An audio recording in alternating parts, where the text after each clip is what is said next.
Assalamualaikum warahmatullahi wabarakatuh, Bapak Ibu sekalian, Sobat Konseling Satir Indonesia.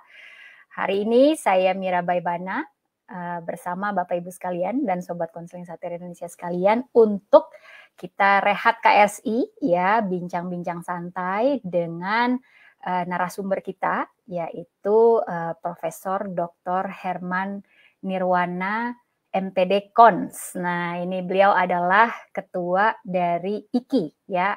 IKI adalah asosiasi atau Ikatan Konselor Indonesia. Nah, kita undang ya Bapak Herman, Bapak Profesor Herman. Nah, Assalamualaikum Bapak Herman. Waalaikumsalam Bu Mira. Ya, gimana kabarnya? Sehat-sehat? Alhamdulillah sehat. Pak Herman gimana Pak? Sehat juga. Gimana COVID di Pakistan gimana? Kalau di sini aman terkendali Pak, yang ditakutkan iya, kalau sekarang di Pakistan ini yang ditakutkan bukan COVID ya, tapi karena tetanggaan sama Afghanistan itu yang ditakutkan.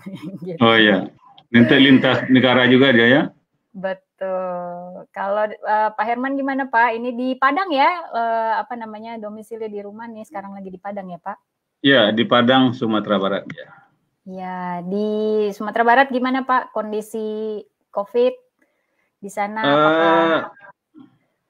Sudah mulai mereda, Mereda ya, sudah mulai mereda. Mudah-mudahan cepat hilang COVID itu. Iya. Cepat lenyap di bumi pertiwi itu ya. Cepat terkendali gitu ya Pak ya? Ya. Oke, nah ini berarti Pak Herman sedang kegiatannya masih mengajar ya Pak ya di UNT? Oh ya, masih Pak Mira, masih ngajar. Ya, disitulah pengabdian kita kan. Wah, hebat sekali. Ya. Berarti mengajar S1, S2, S3 Pak? S1, S2, PPK, dan S3. Wah, lengkap ya semuanya diajarin sama Pak Herman nih. Oke, sip. Nah, Pak Herman mungkin dalam kesempatan kali ini saya mewakili teman-teman gitu ya. Pengen kenal nih Pak dengan boleh. asosiasi profesi gitu ya. Karena kebetulan kan latar belakang saya dan teman-teman juga S1-nya dari BK gitu ya, bimbingan konseling. Dan kebetulan saya sekarang juga sedang mengambil PPK di UNES gitu. Oke, selamat. Kapan wisudanya tuh? Baru mulai Pak, baru mulai 1 tahun lagi ya. Mudah-mudahan insya Allah 1 tahun lagi selesai. Nah, ini kira-kira kalau untuk asosiasi profesi sendiri Pak, mungkin kan mungkin banyak ya di luar itu profesi konselor itu banyak yang mengklaim gitu ya, banyak yang menamakan diri sebagai konselor gitu ya. Kalau untuk asosiasi profesi IKI sendiri ini apakah terbuka untuk umum atau hanya khusus lulusan PPK saja atau seperti apa nih Pak gambarannya ya? Oke, baik Bu Mira ya, terima kasih ya. Saya sudah diundang di sini dan bisa berbagi informasi itu ya. Kita kan ada Ikatan Konselor Indonesia. Nah, siapa yang disebut konselor itu? Ya. Nah, itu kita mengacu kepada Permendikbud nomor 11 tahun 2014. Bahwa yang konselor itu adalah mereka yang menamatkan pendidikan pada profesi pendidikan konselor. PPK itu ya? PPK. Nah, siapa yang masuk PPK itu adalah mereka yang berlatar belakang sarjana pendidikan dalam bidang BK. Ya, jadi kalau sarjana konseling saja nggak bisa, karena ada juga teman-teman kita yang jurusan konseling, tapi mereka di dakwah, misalnya di IAIN ya. Nah, kita yang masuk PPK itu kan mereka yang tamat sarjana pendidikan atau SPD dalam bidang bimbingan dan konseling. Ya. Nah, itulah yang mereka yang dididik di PPK. Nah, sehingga dalam konteks ini, dalam peraturan Permendikbud itu, ya siapa konselor itu? Mereka yang telah menambahkan pada PPK, dan itu juga ada di ADRT-nya gitu ya. Nah, sehingga kalau ada orang menyebut konselor, itu hak mereka juga. Yang kita juga tidak melarang. Karena dalam ilmu kan sah-sah saja tuh. Tapi yang di dalam IKI itu mereka berhimpun adalah mereka yang tamat dari PPK. Itu Bu Mira ya. Oke, sip. Jadi jelas ya Pak ya, apa namanya, ada Permendikbudnya, dan untuk asosiasi sendiri IKI ini khusus untuk para lulusan dari PPK. Gitu PPK ya. Ya. Pendidikan profesi konselor ya. Betul, pendidikan profesi konselor yang saat ini sekarang ada di UNP dan UNES gitu ya. UNES ya. Yang saat ini gitu ya, yang dibuka saat ini. Bu Mira termasuk satu mahasiswanya.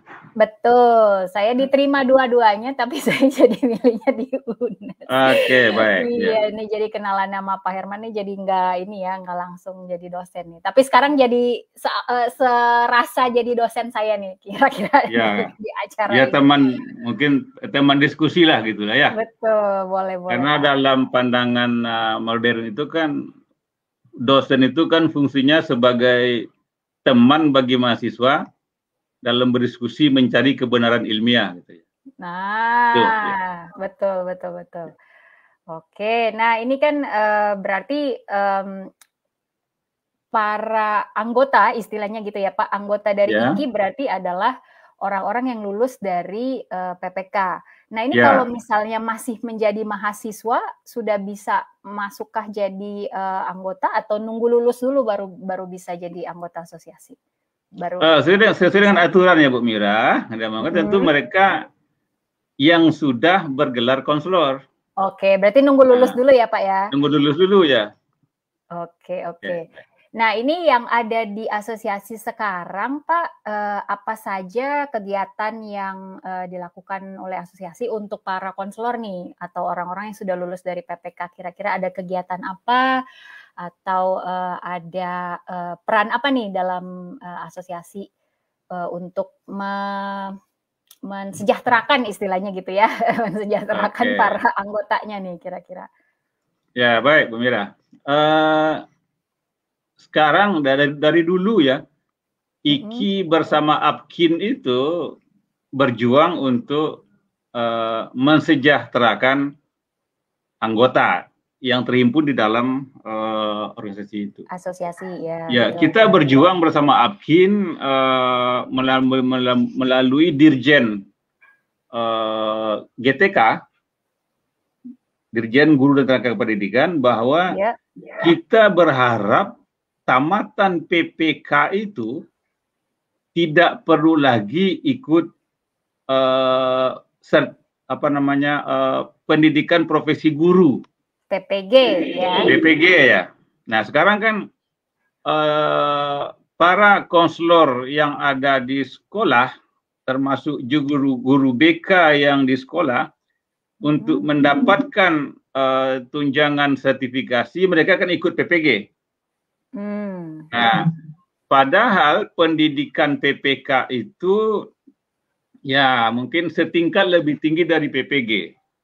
Nah, sekarang yang aneh dalam tanda petik dalam perspektif akademik gitu ya, kan tamat PPK mesti ikut PPG lagi. Nah itu yang kita berjuang bersama APKIN, bagaimana nanti tamat PPK tidak perlu lagi ikut PPG. Oh iya. Dan juga sepertinya yang PPK tidak mendapatkan tunjangan ya, seperti yang lulus PPG ya Pak? Ya belum. Nah ini memang ini persoalan udah lama ini. Nah karena begini, PPK itu kan dia di bawah Dirjen Kelembagaan, sementara guru-guru di bawah GTK. Nah tentu ya kita paham juga dengan pemerintah, dia tentu berpikir administratif, tidak berpikir akademik. Nah kita berpikir akademik. Nah, karena mereka kita tahu juga pimpinan tidak akan mau mengeluarkan uang kalau tidak ada dasar hukum yang kuat gitu. Oke, oke. Itu Jadi permasalahan ini, Bung Mira. oke. Jadi itu permasalahannya ya. Jadi yang diperjuangkan sekarang adalah walaupun tingkat PPK lebih tinggi, itu bagaimana ke depannya nanti orang-orang yang lulus PPK tidak perlu ikut lagi PPG, tapi mungkin juga bisa dapat tunjangan yang sama seperti ikut PPG. Mungkin kayak gitu ya, Pak? Iya, iya. Oke. Jadi secara akademis itu dapat gitu ya, secara keterampilan konseling itu juga dapat, sehingga secara tunjangan juga dapat gitu ya, Pak ya? Iya, karena dari segi pendidikan PPK kan 1 tahun. Iya, betul. Ya, nah, katakanlah Bu Mira kan ikut PPK 1 tahun kan, jadi Bu Mira tentu direncanakan wisudanya September 2022. Insya Allah, betul. Ya, nah itu 1 tahun kan ekuivalen dengan 600 jam praktek itu.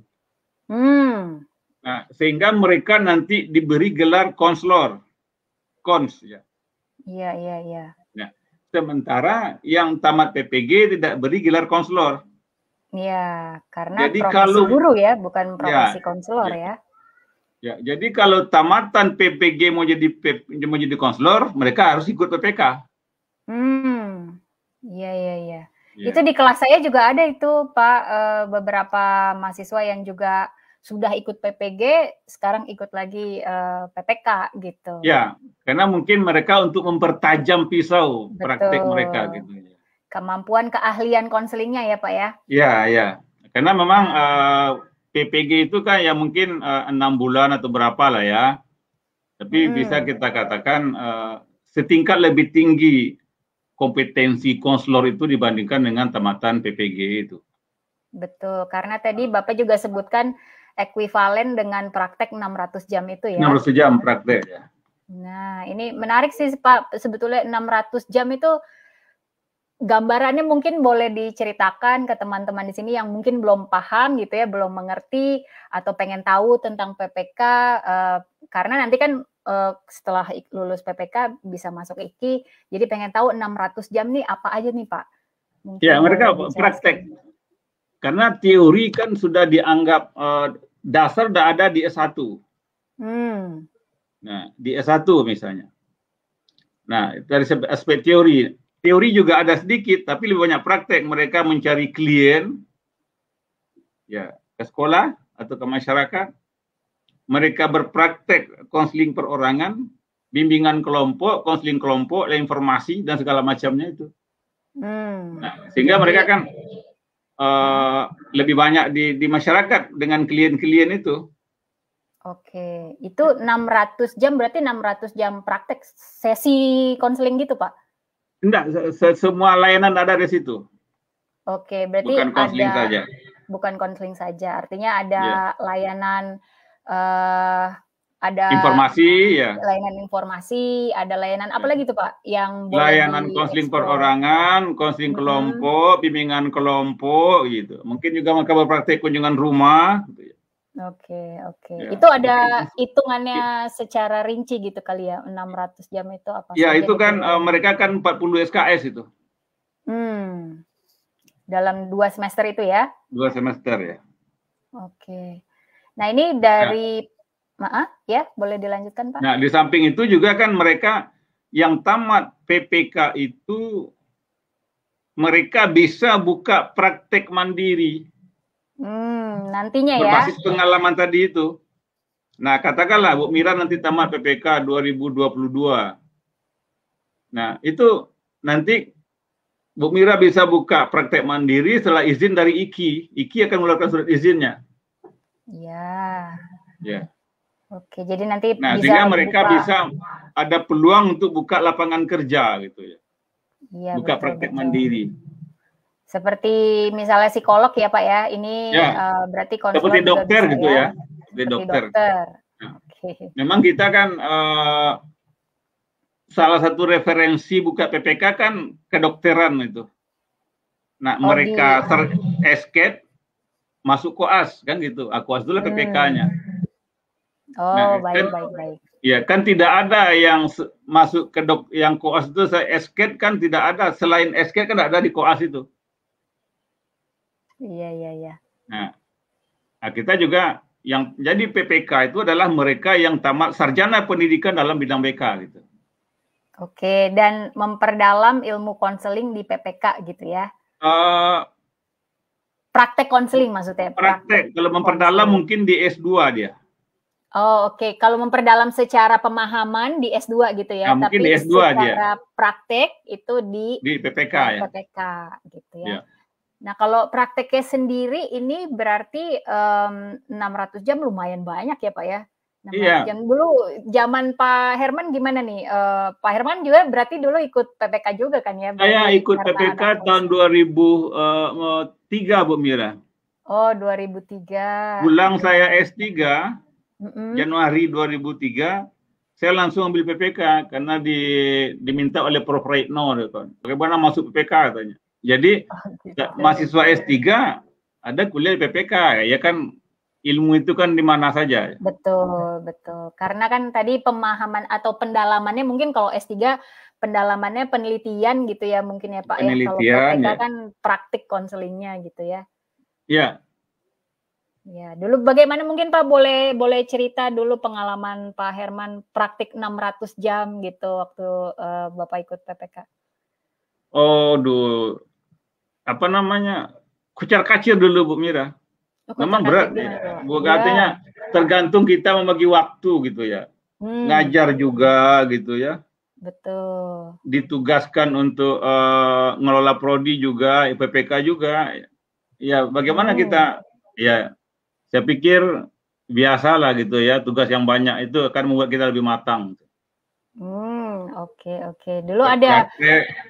Betul. Menemukan klien yang bervariasi. Betul. Nah, sehingga selama saya berpraktek itu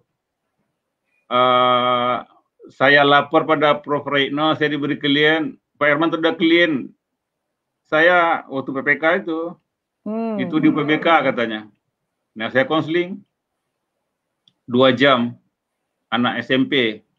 Nah, terus waktu itu saya lapor, Pak, saya gagal konseling saya Pak. Oh bagus, nanti kita bahas dalam kuliah katanya. Oh gitu. Terus ada juga saya menemukan klien yang konselingnya 3 jam. Itu langsung nonstop 3 jam tuh Pak? Iya, dari jam 2 sampai jam 5. Wah. Tuh pasti mendalam sekali tuh ya. 3 jam ya, langsung. Ya ini kebetulan kliennya itu klien yang yang verbal gitu ya. Dia banyak bercerita gitu ya. Ya, di saat itu kita jadi pendengar yang baik aja. Oke, jadi didengarkan selama 3 jam itu ya. Ya. Wah. Baik. Jadi itu pengalamannya ya, ada yang 2 jam, ada yang sampai 3 jam gitu ya. Sampai 3 jam ya.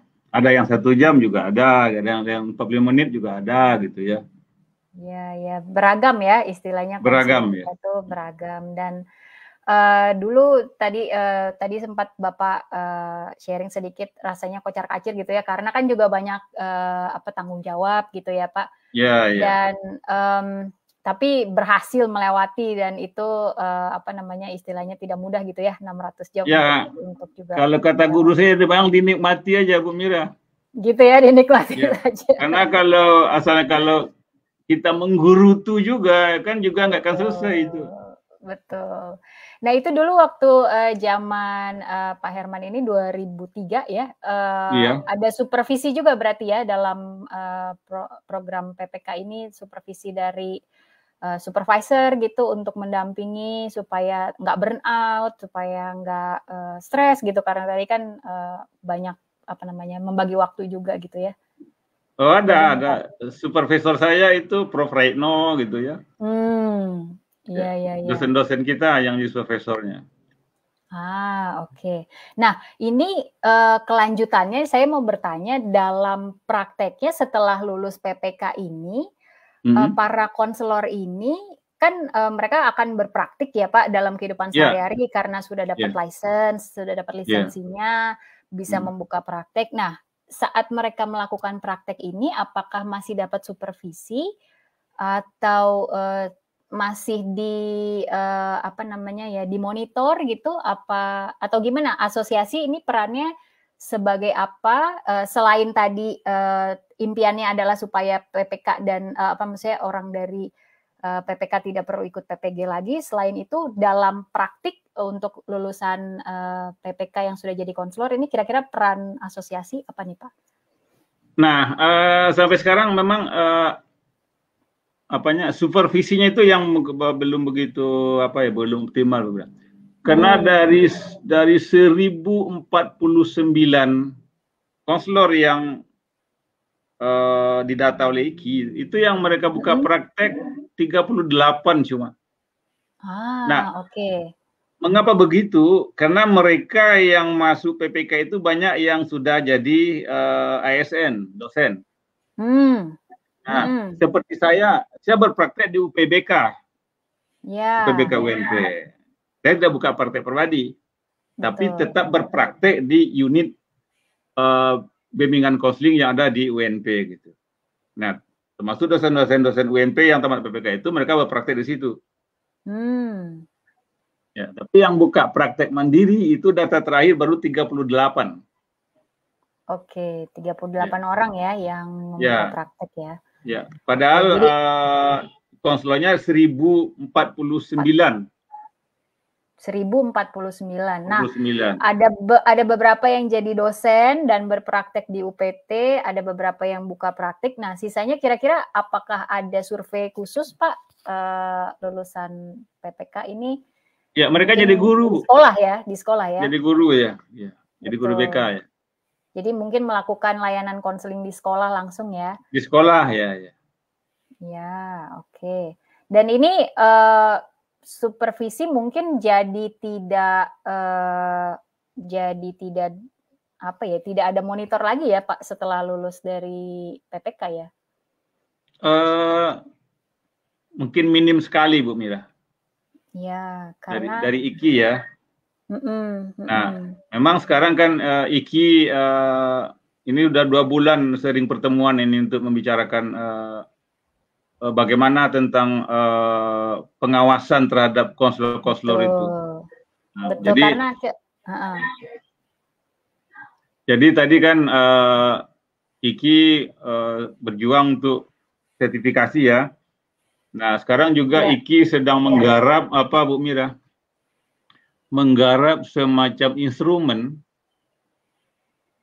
untuk uji kompetensi. Oke.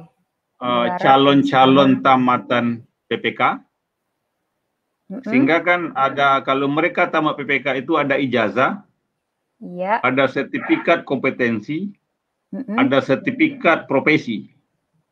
Lengkap ya istilahnya. Ya, lengkap. Nah, itu kita sekarang menggarap ijazah kan sudah. Betul. Gelar konselor. Nah, terus nanti ada lagi sertifikat kompetensi. Ada sertifikat profesi. Oke. Nah, ini untuk membuatkan sertifikat kompetensi ini itu tugas IKI bersama APKIN. Nah, menyusun instrumen untuk itu. Nah, nanti instrumen ini kapan terwujud ya nggak tahu lah, pokok itu visi dari IKI begitu.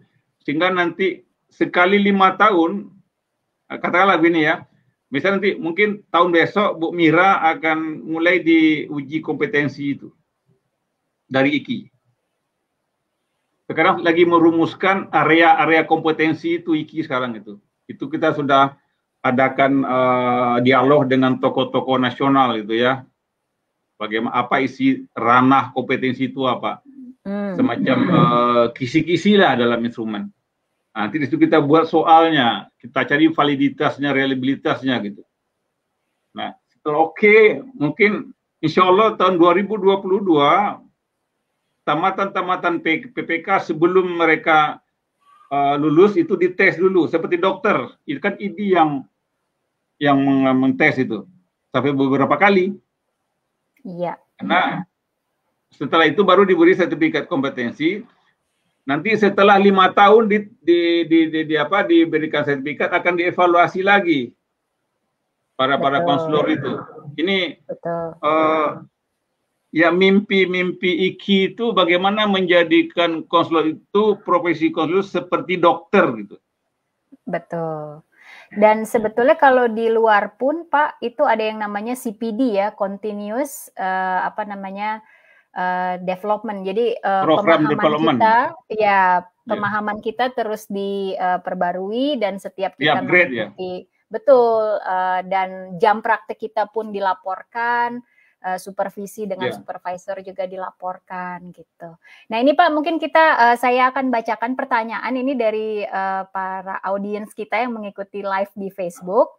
Ada Bapak Ahmad Hariwitono, wah, mungkin ini teman Bapak juga nih ya, satu angkatan.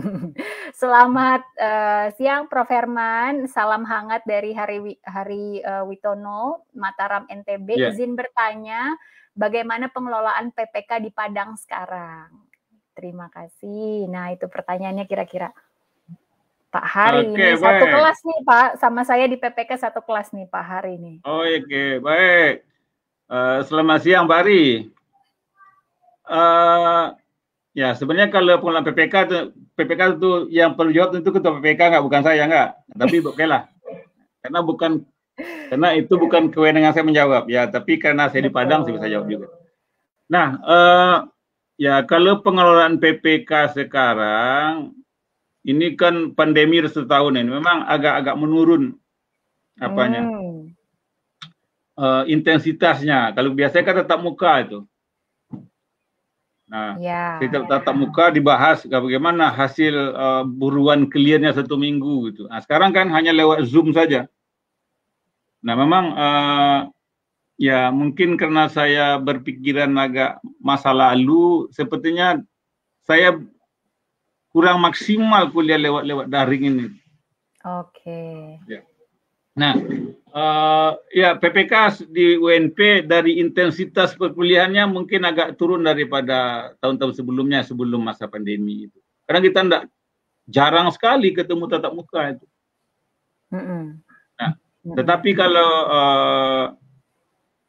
dari segi dari segi kurikulum itu juga ada direvisi gitu ya, ada perubahan kurikulum. Nah, jadi Pak Ari kalau sama dengan Bu Mira ya mungkin sama dengan seperti Semarang juga kondisinya itu. Iya, kami daring juga Pak. Iya. Nah, dan gimana kita berpraktek itu ya mungkin seperti agak kehilangan roh kita berpraktek lewat Zoom ini dibandingkan kita ketemu langsung itu. Tapi bagaimana mau itu dunia sekarang itu ya. Betul, terbatas ya Pak ya. Ya terbatas ya. Betul. Nah. Kalau saya mau nggak mau mendorong diri untuk mengoptimalkan karena saya di Pakistan gitu ya. Iya. Kalau kuliah luring balik ke Semarang, waduh mikir juga. Ya, saya pikir ini Bu Mira dapat hikmah yang bagus gitu ya. Iya, betul. Dan ini sepertinya kalau dari informasi para dosen, mahasiswa PPK tahun ini jadi tinggi karena tawaran untuk kuliah daring ya, PPK gitu. Informasinya seperti itu sih yang saya dapat gitu. Iya, tapi mungkin dari segi mutu akan turun itu Bu Mira. Betul, betul. Karena tidak sama ya seperti kualitas atau seperti penyampaian pengajaran sebelum-sebelumnya ya. Dan praktek juga terbatas ya. Ya, apalagi ya kalau di Sumbar gitu ya, sinyal itu karena bermasalah gitu. Mungkin enggak seperti di Jakarta gitu ya. Iya, iya. Sinyal memang jadi satu hal yang paling penting itu jadinya ya. Iya, kuliah S1, S2, S3 lewat daring itu kan ya gimana? Kadang-kadang mereka keluar terlempar dari jaringan karena dibilang keluar dari link Pak karena sinyal bermasalah. Listrik mati. Ya. Jakarta mungkin jarang listrik mati, tapi kalau di luar Jawa kan sering listrik mati itu. Bermasalah mereka. Hujan deras. Iya. Ini untung aja hari nggak hujan, Bu Mira. Coba kalau hari hujan nggak jadi kita pertemuan ini. Iya, betul. Betul, resiko itu ya Pak ya. Iya, Kalau atau dari lampu mati. Ini untung lampu betul, mati di rumah saya masih hidup. Kalau mati nggak jadi kita ketemu itu. Nah, betul, betul. sehingga bukan PPK saja, semua perkuliahan agak terganggu gitu ya. Betul. Nah, kecuali kalau Pendidikan mungkin juga ya. di Pakistan mungkin agak maju gitu ya, atau mungkin di daerah-daerah maju mungkin bagus. Nah, itu Pak Ari. Jadi kuliah ya sama aja dengan kuliah-kuliah di S1, tergangguan seperti itu. Oke. Nah, ini mudah-mudahan menjawab ya. Mungkin pertanyaannya nanti mengundang Ibu Yeni kali ya, Kaprodi PPK ya Pak ya, Iya. untuk lebih jelasnya ya. Oke, nah ini ada pertanyaan lagi Pak dari Bapak Joko Mulyono. Izin bertanya, kalau konselor adiksi yang disertifikasi di BNN statusnya bagaimana? Sementara konselor adiksi berasal dari berbagai latar belakang pendidikan dan profesi. Nah, balik lagi ke Permendikbud tadi kali ya Pak ya. Ya. Gimana nih Pak jawabannya? Nah ya, seperti yang saya sampaikan tadi di awal Bu Mira ya, bahwa di dalam IKI itu kan berhimpun kan banyak orang menggunakan konselor. Betul. Ya itu ya mungkin di adiksi mungkin di BKKBN kan Islam menggunakan konselor. Betul, konselor keluarga gitu ya. Ya, di kesehatan orang menggunakan kata konselor. Nah, saya pikir itu nggak apa-apa. Tapi yang dimaksud konselor yang di bawah IKI itu adalah mereka yang tamat PPK. Oke. Ya, silakan aja lah mereka berkembang gitu ya. Ya. Nah, karena mengapa begitu? Karena terminologi konselor itu kan baru muncul pada kita kan akhirnya ini setelah PPK banyak. Oke. Dan juga sebetulnya masyarakat luas itu punya kesadaran akan kesehatan mental ya sekarang ya Pak ya. Jadi apalagi masa pandemi dan juga saya rasa dalam hal ini konselor apapun itu gitu ya, dari sertifikasi apapun selama bisa memberikan layanan konseling, di training dengan baik, di supervisi dengan baik, dapat membantu masyarakat, saya rasa kita sama-sama lah ya Pak ya, bisa membantu masyarakat gitu. Ya, silakan aja ya. Tentu IKI juga akan punya tantangan itu. Betul. Bagaimana di bidangnya sendiri-sendiri gitu ya Pak ya. Ya, bagaimana IKI mempromosikan diri kepada masyarakat. Nah, itu melalui buka praktek mandiri tadi itu. Betul. Dan juga sekarang, nah ini Mbak Mira, IKI juga masuk ke dalam namanya Profesi Sahabat Perempuan Anak, Prosapena, di Kementerian Pemberdayaan Perempuan dan Anak. Oke. Nah, itu ada namanya Prosapena, itu ada banyak organisasi profesi di situ, IKI masuk di situ. Nah, ini salah satu juga bagaimana kita mempromosikan diri, dan kita juga sudah dikenal oleh di Kementerian Pemberdayaan Perempuan dan Anak. Kementerian P2 Kementerian Pemberdayaan Perempuan dan Anak. Ya, berarti sudah ini ya mengembangkan sayap istilahnya gitu ya. IKI mulai dikenal ya. Dan bagaimana IKI mempromosikan diri, membesarkan dirinya itu begitu. Ya, silakan orang maju, silakan, kita tidak punya hak juga untuk melarang mereka. Betul, kan kita ini ya istilahnya kita fokus kepada apa yang kita usahakan istilahnya gitu ya, yang bidang pendidikan khususnya konselor pendidikan gitu ya. Dan konselor lain istilahnya di bidang misalnya adiksi itu pun juga silahkan berkembang dengan sertifikasinya, dengan pengelolaannya sendiri gitu ya. Silakan aja ya. Karena kita kan demokrasi gitu ya. Dan kita tidak boleh mengklaim itu, saya pikir nggak bagus juga. Betul. Dan kita mungkin bisa juga saling bekerja sama lintas profesi gitu ya Pak ya, berkolaborasi juga. Intinya membantu masyarakat Indonesia. Nah, seperti di Prosapena itu ya. Ya, di Prosapena, betul. Nah, ini ada juga curhatan nih kayaknya ya dari Ibu Ipti Ulatari. Saya PPG tahun 2021, tapi PPG nih ya. Saya PPG 2021 nggak lulus, masih harus mengulang karena profesi, mengulang 4 bulan gitu ya. Nah, ini curhatan nih. Oke, nah kira-kira Pak, ini kan saya baca buku ini Pak, buku apa namanya ya, bukan pedoman, arah pemikiran pengembangan profesi konselor. Ini kan juga apa namanya dibahas di IKI juga ya. Ini ada yang namanya Tridharma Organisasi Profesi, betul ya. Ada yang pertama yaitu mengembangkan ya, turut serta mengembangkan ilmu dan teknologi profesi, lalu meningkatkan mutu pelayanan pada sasaran layanan dan menjaga kode etik profesi. Nah, ini kira-kira dalam poin yang ketiga nih peran IKI gimana nih Pak untuk menjaga kode etik profesi? Karena kan kita sangat mungkin gitu ya pelaksanaan konseling di lapangan gitu ya, mungkin melanggar kode etik. Nah, itu asosiasi khususnya IKI kira-kira ada program apa atau ada kegiatan apa dalam menjalani Tridharma yang ketiga ini nih, Pak?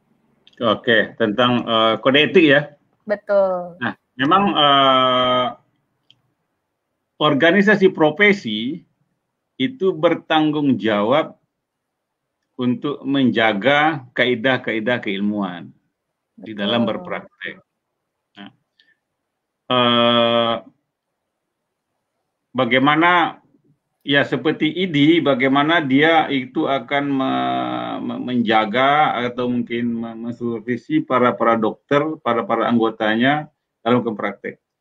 Nah, gitu juga dengan IKI. Nah, IKI ini kan ada banyak purs daerahnya, Pak.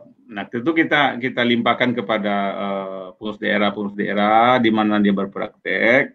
Nah, disitulah mereka akan membina anggota-anggotanya. Berarti selama ini belum ada pelanggaran kode etik yang dilakukan oleh konselor, belum ada. Saya dengar. Belum ada yang melaporkan. Iya. Mungkin ada ya, kan kita nggak tahu ya Pak. Ya, mungkin mungkin ada gitu, tapi belum ada yang melaporkan karena tidak tahu harus melaporkan ke siapa dan karena tidak tahu juga bentuk pengawasannya seperti apa, mungkin seperti itu ya. Ini jadi apa namanya ya, mungkin PR ke depan juga ya. Ini PR dari IKI ini ya. Betul.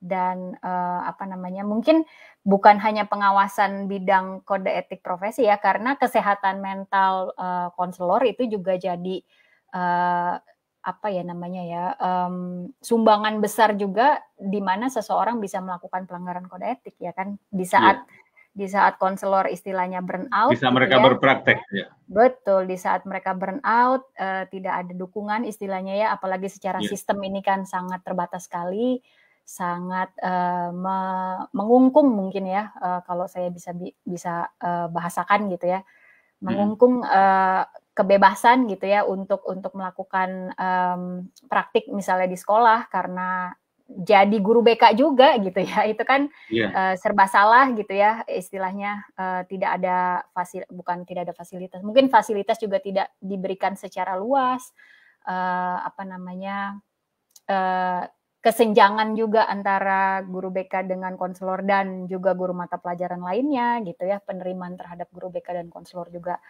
terbatas gitu ya. Jadi menurut saya kesehatan mental konselor pun perlu perlu dimonitor gitu, perlu dimonitor seperti juga misalnya tadi kemungkinan adanya pelanggaran kode etik. Nah, kira-kira nih Pak, dalam waktu dekat ada program apa nih dari IKI yang bisa dinikmati gitu ya, yang bisa didapat oleh para konselor di Indonesia nih Pak, konselor maksudnya yang lulusan PPK ya. Pertama seperti yang saya sebut tadi ya, bagaimana kita berusaha untuk para konselor itu diakui sebagai guru profesional oleh pemerintah gitu ya. Nah, saya pikir kalau ini selesai, tapi ini dengan Apkin ya, karena IKI itu dia divisi dari Apkin. Betul. Ya. Itu yang fokus ke situ itu. Yang kedua, memberikan kepada tamatan PPK itu 3 ijazah, sertifikat kompetensi dan sertifikat profesi. Itu yang dulu kita berharap bisa untuk bisa untuk tamatan PPK sekarang, tapi setelah dikaji aturan itu rupanya kita mesti hati-hati juga. Betul. Nah, kemudian juga nanti tahun 2022 akan ada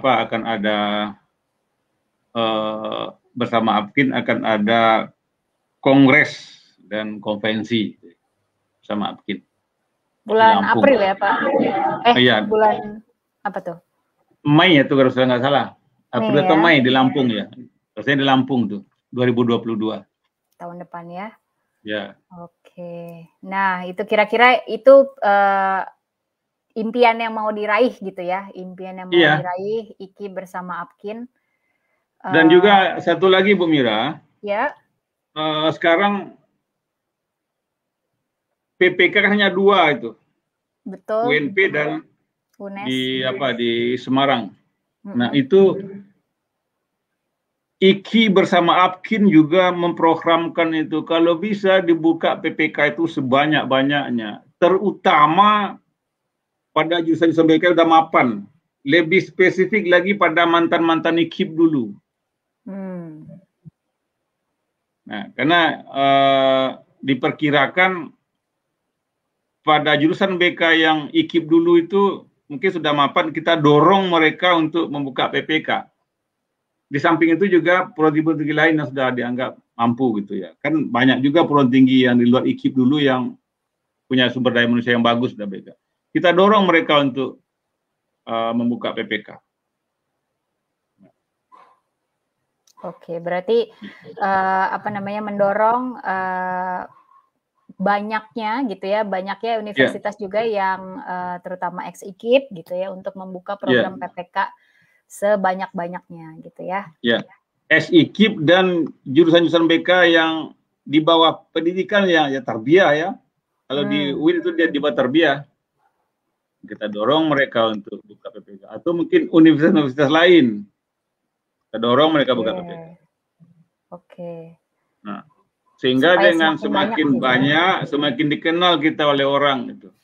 Karena kita kan baru sedikit sekarang itu. Betul. Tapi jadi ini juga ya Pak, jadi sebuah pertimbangan juga kalau banyak, maksudnya pelaksanaan PPK-nya sendiri juga bikin pusing, bikin stres karena 600 jam gitu ya. Tidak ada supervisi, lalu misalnya juga kesehatan mental para mahasiswanya gitu ya, tidak dijaga juga. Jadi kita jadi justru makin banyak lagi konselor, tapi makin banyak konselor yang burn out gitu. Tapi mungkin tidak Bu, mungkin bukan begitu. Kan mereka kan ekuivalen 6 jam praktek itu artinya kita mengembangkan karakter pada konselor itu yang pekerja keras, tidak gampang menyerah gitu ya. Iya. Pekerja keras tidak gampang menyerah. Iya, saya menikmati aja dulu gitu. Betul, karena kan burnout itu kan juga ada ukurannya Pak, gitu. Maksudnya tidak berarti orang yang burnout itu tidak bekerja keras dan tidak mudah menyerah gitu. Artinya tetap ada orang tetap punya karakter itu, tapi tetap juga bisa mengalami burnout gitu. Dan ini menurut saya karena gini Pak, kalau kita memfasilitasi kesehatan jiwa atau proses kesehatan mental seseorang gitu ya, berarti kita juga harus sehat, betul nggak? Oh iya, benar. Iya, kalau kita sendiri nggak sehat, gimana kita bisa memfasilitasi orang lain untuk sehat? Iya, benar-benar. Gimana akan menyapu lantai kalau sapunya nggak bersih kan? Betul sekali. Mungkin itu juga bisa jadi masukan gitu ya Pak untuk IKI ke depannya selain juga menambah jumlah konselor, tapi juga mempertimbangkan dan memfasilitasi mungkin lebih kepada kesehatan mental para konselor itu sendiri. Apalagi setelah lulus dari program PPK. Maksudnya di PPK berarti tanggung jawab program PPK itu sendiri, setelah lulus berarti jadi bagian tanggung jawab asosiasi. Ya? Betul, betul. Karena kalau kita... Nah, tentu di dalam penentuan PBM di kampus tentu juga ada kontribusi dari IKI kepada kota PPK. Betul. Nah, itu perlu dieksplor itu, Pak. Wah, ini saya nunggu saya lulus nih, baru saya, ayo Pak Herman, saya pengen masuk IKI nih, ayo kita perbaiki bersama gitu ya. Mudah-mudahan saya bisa ini nih. Ini ada lagi nih Pak pertanyaan dari Ibu Ipti Ulatari ya, beda ya APKIN dengan IKI. Nah ini baru tahu nih Pak nih, ternyata beda ya APKIN dengan IKI. Saya menyadari banyak kesalahan saat konseling dengan siswa. Harus rahasia, tapi wali kelas dan kepala sekolah harus tahu. Saya jadi melanggar nih. Nah ini nih Pak, ini seperti ini gimana nih Pak? Mungkin boleh menanggapi. Oke, baik. Pertama, IKI memang bagian dari APKIN ya. Betul. Nah, sehingga ada beberapa divisi di APKIN itu. IKI, IBKS, Ikatan Instrumentasi, IKBT, perguruan tinggi misalnya. Nah, jadi kalau APKIN itu kan rumah besar itu. Dalam rumah besar itu ada kamar-kamarnya gitu ya. Betul. Ya. Jadi bagiannya gitu ya, istilahnya bagian dari APKIN. Ya. Khusus divisi istilahnya Bu. Ya, divisi khusus untuk para konselor yang lulus dari PPK tadi gitu ya. Nah, yang berbeda dengan semua anggota divisi APKIN adalah anggota APKIN. Betul. Tapi tidak semua anggota APKIN dia masuk IKI. Betul. Tidak masuk divisi instrumentasi. Misalnya saya tidak masuk divisi instrumentasi. Ya. Hanya orang-orang tertentu saja ya. Ya, seperti tadi Bu, ya siapa yang masuk IKI, nah mereka para konselor. Siapa yang masuk Ikatan Instrumentasi, nah itu mereka yang tamat-tamat sertifikat instrumen di Malang. Betul. Nah, siapa yang IBKS? Nah, mungkin guru-guru BK di sekolah. Para guru BK di sekolah. Siapa BK di perguruan tinggi? Mungkin dosen-dosen BK. Betul. Nah, sehingga saya bisa jadi IKI, bisa jadi BK di perguruan tinggi. Betul. Betul. Nah, ini Pak, permasalahan dalam lapangan, artinya kan guru BK yang mungkin tidak ikut PPK dan tidak lulus dari PPK untuk masuk IKI, tapi kan mereka tetap guru BK dan melakukan konseling di sekolah. Nah, ini apa namanya, di sini Ibu Ipti nih sharing bahwa menyadari banyak kesalahan saat konseling dengan siswa, misalnya asas kerahasiaan gitu ya. Nah, itu gimana? Mungkin ada tanggapan Pak? Oke, saya pikir itu di mana-mana ada Bu. Di mana-mana ada. Nah, sehingga kasus itu, persoalan itu saya bahas kepada mahasiswa dalam mata kuliah bimbingan konseling untuk S1. Kan mungkin Bu Mira waktu kuliah di UNJ ada mata kuliah BK untuk MKU. Mungkin Bu Mira nggak ngambil, mungkin mereka yang non BK ngambil itu. Mata kuliah bimbingan konseling 2 SKS, itu mata kuliah saya pikir itu nasional itu. Ya, ambil saya Pak, S1 kan saya BK. Iya. Nah, sehingga kan ada pendidikan matematik ngambil mata kuliah BK 2 SKS. Bahasa Inggris ngambil, ya, bahasa Indonesia ngambil, fisika ngambil, mata kuliah universitas BK. Nah, di dalam mata kuliah itu saya titip pesan kepada calon-calon guru itu. Nah, kan ada mata kuliah asas dalam BK itu, asas kerahasiaan, bahwa di dalam kehidupan sehari kita tidak boleh menyampaikan aib orang pada orang lain. Guru BK juga seperti itu. Jangan menyampaikan masalah klien kepada siapapun, termasuk pada keluarga. Nah, jadi nanti kalau Anda jadi kepala sekolah, ya, kepada calon-calon guru itu, kalau Anda jadi guru nanti, kalau ada Anda melihat guru BK konseling, jangan tanya apa masalahnya, itu rahasia mereka. Nah, ini masalah udah lama tuh. Iya. Bagaimana solusi yang saya lakukan? Ya, saya dosen perguruan tinggi, pesan itu saya titipkan pada mahasiswa yang kuliah BK. Sehingga nanti setelah mereka tamat, saya jelaskan, nah, Anda ada apa? Kalau masalah Anda disampaikan guru BK pada kepala sekolah gimana? Oh, saya nggak mau lagi pada datang guru BK, Pak, katanya. Nah, nanti kalau Anda kepala sekolah, Anda jangan tanya masalah murid Anda pada guru BK apa masalahnya. Ini kerahasiaan. Ini udah lama ini, Bu Mira. Dan ini tugas kita bersama. Saya, ini mungkin bukan Iki ya, saya, Bu Mira, dan Ibu yang bertanya tadi juga. Ini tugas kita menyampaikan kepada mereka. Dan ini yang unfinished business belum selesai sampai sekarang itu. Betul, karena susah juga ya di di sekolah ya. Iya. Pemahaman kepala sekolah, pemahaman guru mata pelajaran tentang kehadiran guru BK pun itu seperti tidak dihargai, seperti tidak tidak dianggap sejajar gitu ya dengan guru mata pelajaran yang lain. Sebetulnya walaupun tugas guru BK itu lebih kepada kesehatan jiwa, kesehatan mental gitu ya. Tapi seakan-akan ini saat melakukan konseling itu dianggap seperti mengganggu gitu ya, sehingga asas kerahasiaan jadi satu hal yang sangat sering dilanggar gitu ya, karena wali kelas, karena kepala sekolah mau tahu gitu ya. Padahal ini kalau berarti dikembalikan lagi kepada guru BK masing-masing gitu ya. Dimanapun berada, kita perlu menjaga gitu ya asas kerahasiaan dan perlu berpihak mungkin ya kepada siswa yang membutuhkan konseling untuk kita jaga kita jaga kerahasiaannya. Nah, ini dibalas lagi. Ya betul Bu Mira, memang ini persoalan luar biasa gitu. Betul.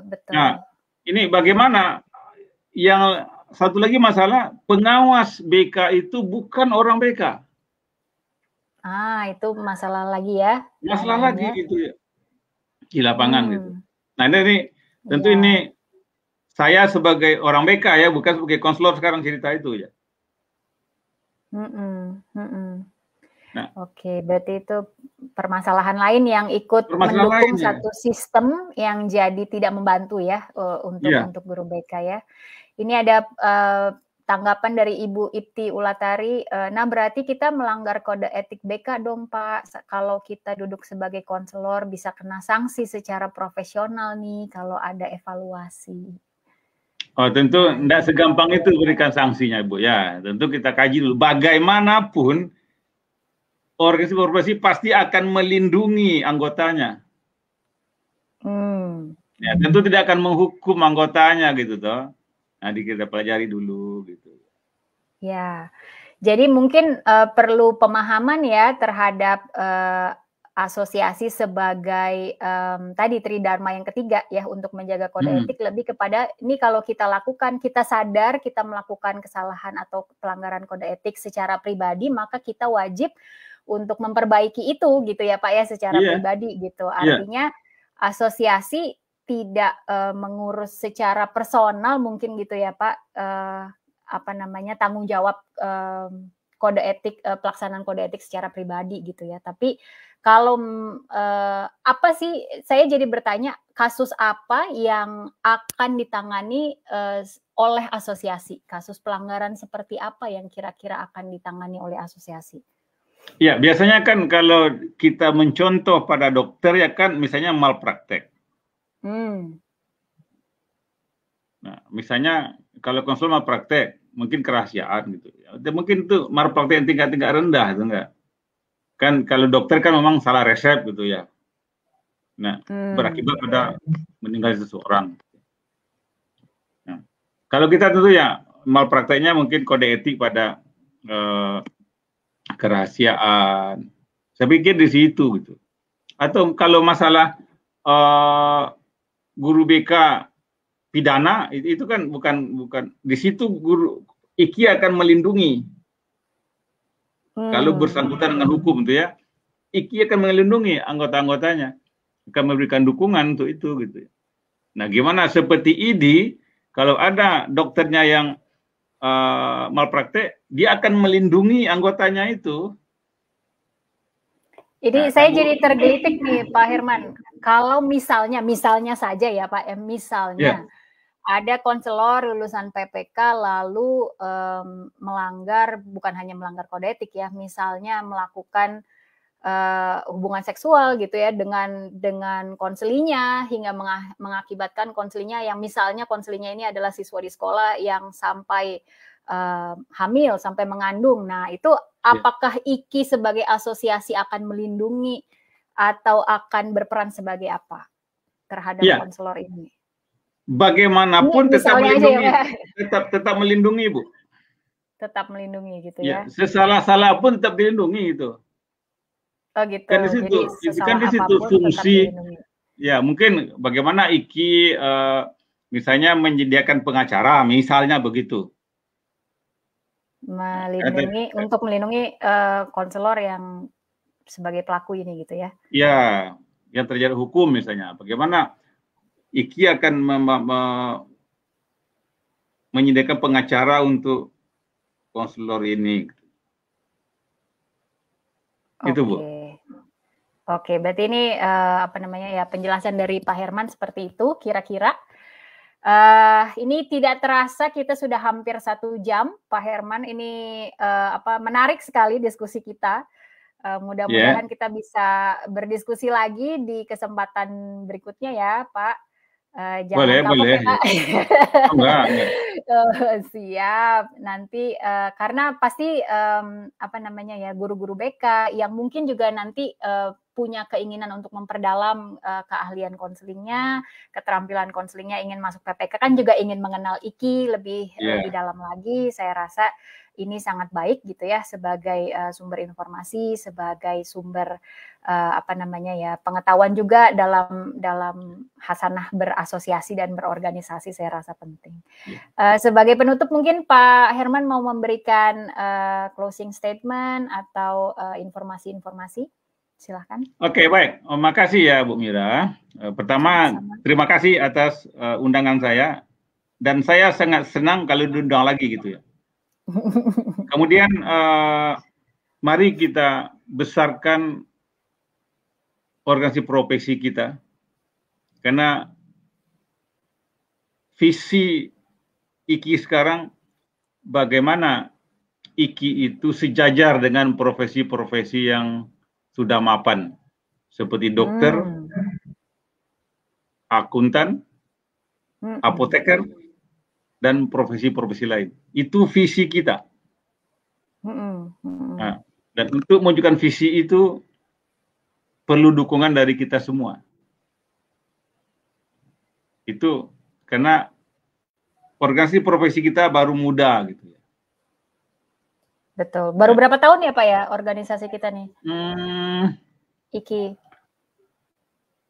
Saya sudah hampir 12 Bu. Oke, sangat muda ya. Saya sudah yang ketiga sekarang ini. Baik. Yang ketiga. Oke. Nah, untuk mencapai itu memang perlu waktu lama dan perlu dukungan kita semua. Betul, semua ya saling mendukung ya. Oke, terima kasih banyak Pak Herman atas waktunya. Saya harusnya panggilnya Prof Herman ya, Prof Herman atas waktunya. Mudah-mudahan kita bisa lanjutkan lagi di kesempatan berikutnya. Sangat bermanfaat sekali informasinya, sangat mencerahkan, membuka pikiran kita semua, dan mudah-mudahan kita semua bisa saling bahu-membahu ya mendukung asosiasi profesi kita, terutama IKI, asosiasi profesi konselor Indonesia ini. Terima kasih. Mungkin saya akhiri. Terima kasih Pak Herman dan terima kasih Bapak Ibu yang sudah aktif dalam memberikan pertanyaan, dalam menanggapi. Kita bertemu lagi pada Rehat KSI selanjutnya. Terima kasih. Wassalamualaikum warahmatullahi wabarakatuh. Waalaikumsalam.